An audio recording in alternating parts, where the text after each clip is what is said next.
નમસ્કાર, હું છું રાજન અને આપ જોઈ રહ્યા છો ભડકો. ખેડૂતોને લૂંટાવાનો કિસ્સો અરવલ્લી જિલ્લાના બાયડ તાલુકામાં બન્યો છે. અરવલ્લી જિલ્લાના બાયડ તાલુકામાં ખેડૂતે જમીન વેચ્યા પછી અધિકારીઓએ પૈસા ખાધા હોવાનો આરોપ લાગ્યો છે. તો અમારી સાથે જીતપુરથી દિનેશભાઈ ઉપસ્થિત છે કે જે આ બનાવ બન્યો એના સાક્ષી છે, એમની સાથે હતા. દિનેશભાઈ, જણાવશો કે શું આખી ઘટના હતી? સાહેબ, ઘટનામાં તો એવું હતું ને કે જયારે અમે અમારા ભાઈની જમીન વેચેલી, વેચ્યા બાદ અમારે દસ્તાવેજ થઈ ગયેલો. દસ્તાવેજ થઈ ગયા પછી આ ભાઈ એ કહ્યું કે ભાઈ તમારી કાચી નોંધ પરી પાકી થાય ત્યાં સુધી તમને 1 લાખ રૂપિયાનો ચેક આપું છું, 1 લાખ રૂપિયા અમને પાછા આપો.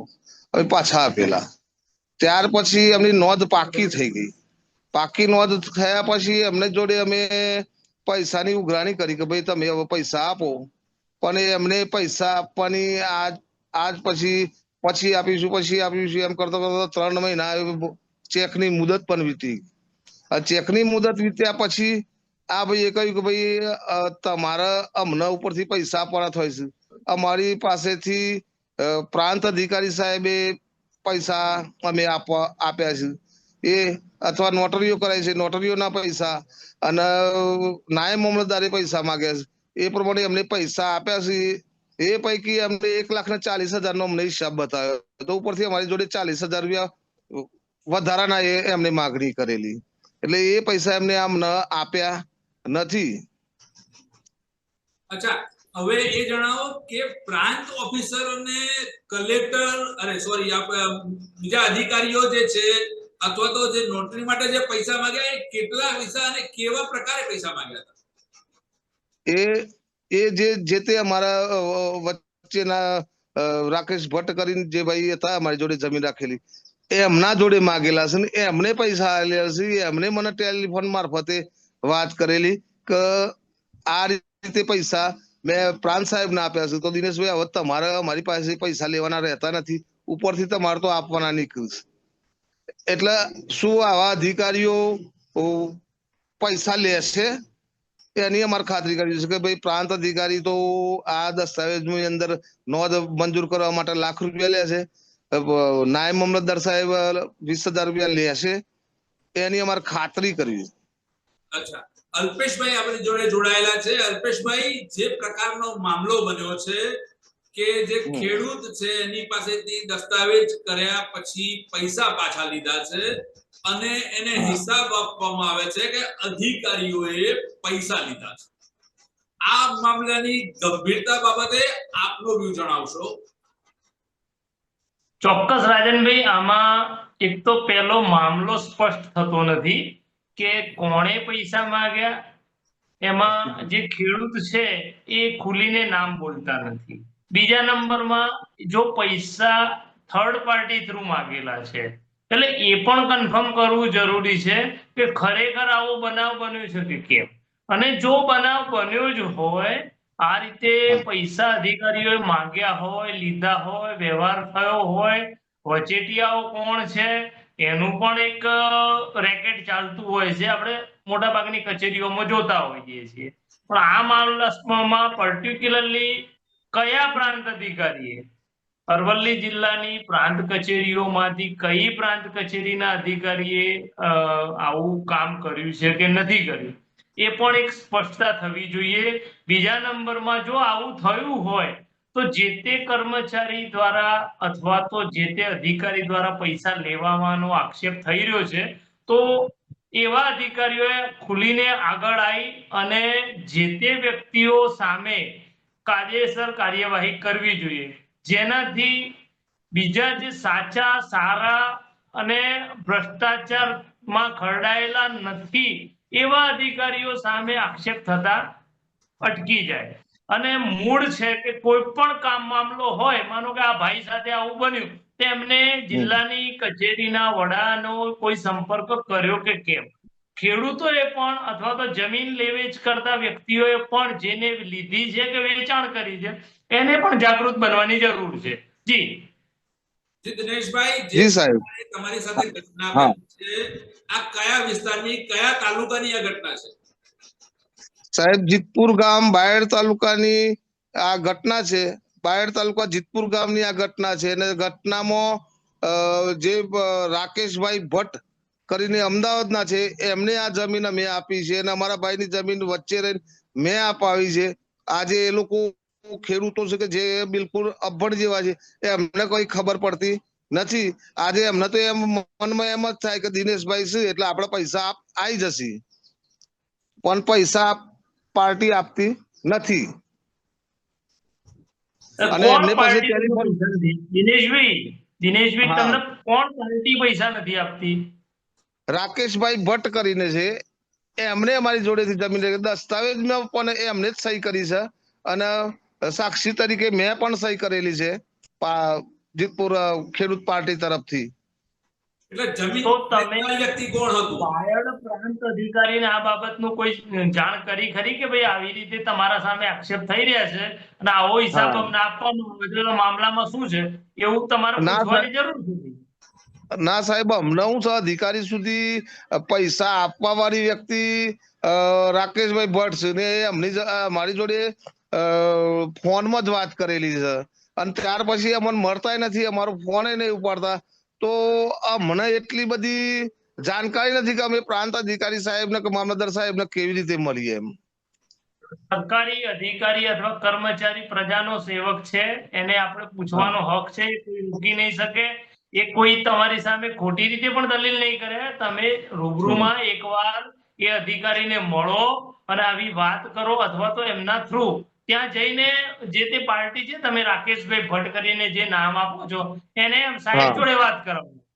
તો આમાં શું થશે કે સીધા આક્ષેપ કરવા બહુ મોટી વસ્તુ છે, સમજી લેજો.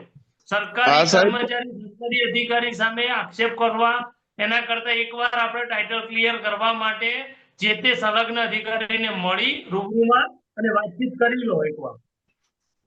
હા સાહેબ, એ બરાબર છે. તમે માહિતી આપી એ બદલ તમારો આભાર. પણ આ રાકેશભાઈ ભટ્ટ છે અમારો ફોન જ નહીં ઉપાડતા. જે તો એનો રૂબરૂ સંપર્ક કરવાનો પ્રયત્ન કરો. તમારી જે પાસે વચેટિયા છે, જેણે અધિકારીઓના નામે પૈસા પડાવ્યા છે, અધિકારીઓને હા. બદનામ કરી રહ્યા છે, તંત્રને બદનામ કરી રહ્યા છે, ભ્રષ્ટ વ્યક્તિઓ તરીકેની અધિકારીઓની છાપ બનાવવા માટે પ્રયત્ન કરી રહ્યા છે, એવા વ્યક્તિઓ સામે પગલા લેવા જોઈએ. એ બાબતે અલ્પેશભાઈ આપ શું કહો છો? ચોક્કસથી આવું કોઈ કાંડ થયું હોય, કોઈએ પૈસા લીધા હોય,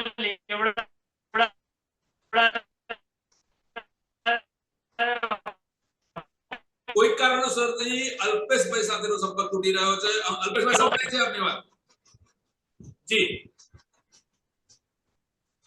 આમાં રાજનભાઈ કોઈ પણ અધિકારીએ સામે જે આક્ષેપ થઈ રહ્યા છે કે ભાઈ પેલો સામેવાળો ભાઈ હિસાબ આપી રહ્યો છે, તો એ અધિકારી જો વાંકમાં હોય કે ના હોય એને પોતે આ બાબતે આગળ આવવું જોઈએ. આગળ આવી અને જે તે આક્ષેપ કરનારાઓ સામે કાર્યવાહી કરવી જોઈએ, તો જેનાથી દૂધનું દૂધ અને પાણીનું પાણી રહી જાય.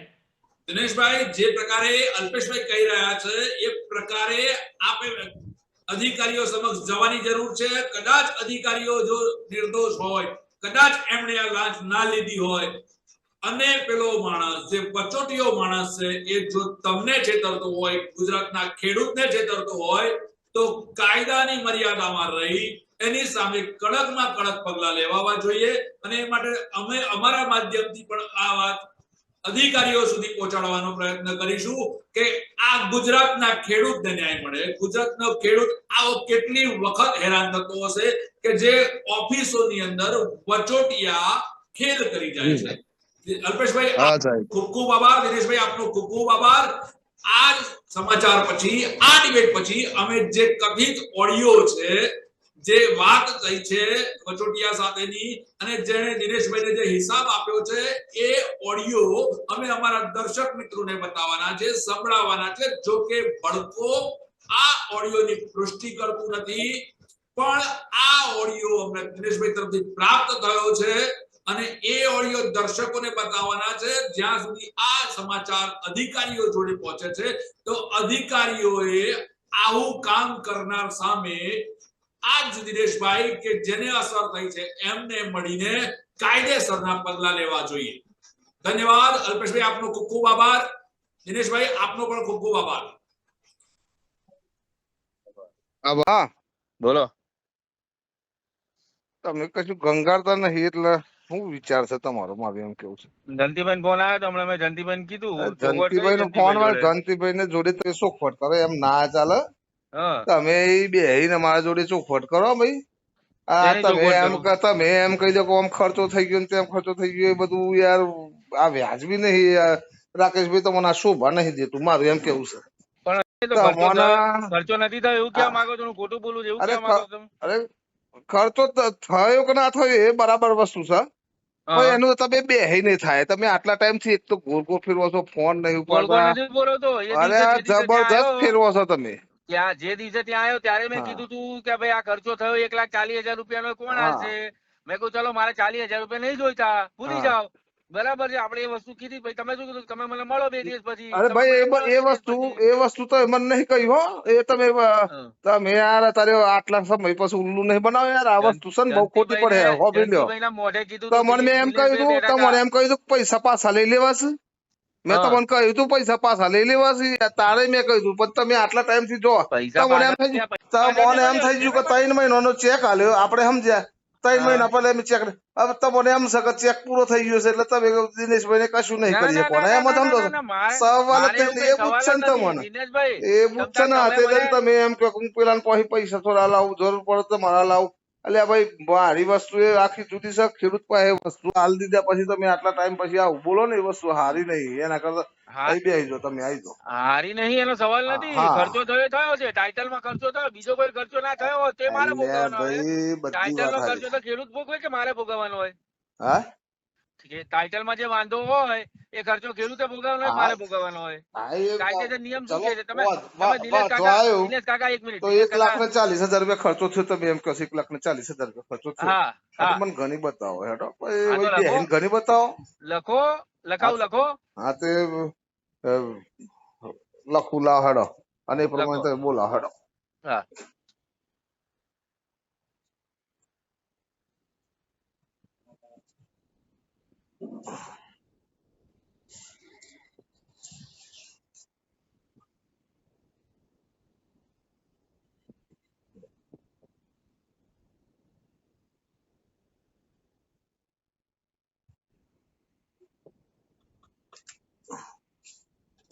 બોલો. લાખ રૂપિયા પ્રાણ સાહેબ ને આપ્યા નોંધ પડાવવા માટે. 1 લાખ રૂપિયા. હા, તમારે કન્ફર્મ કરવું હોય ને તો એ તમે 3 જણાને નામ આપીશ ને 3 જણા જોડે કન્ફર્મ કરાવી દઈશ. બરાબર. 20,000 રૂપિયા જે દિવસે આપણે દસ્તાવેજ કર્યો ને એ દિવસે આપણે સંદીપભાઈ ને આલ્યા, નાયબ મામલતદાર ને. કાચી એન્ટ્રી પાડવાના જે તમે હતા સાક્ષીમાં.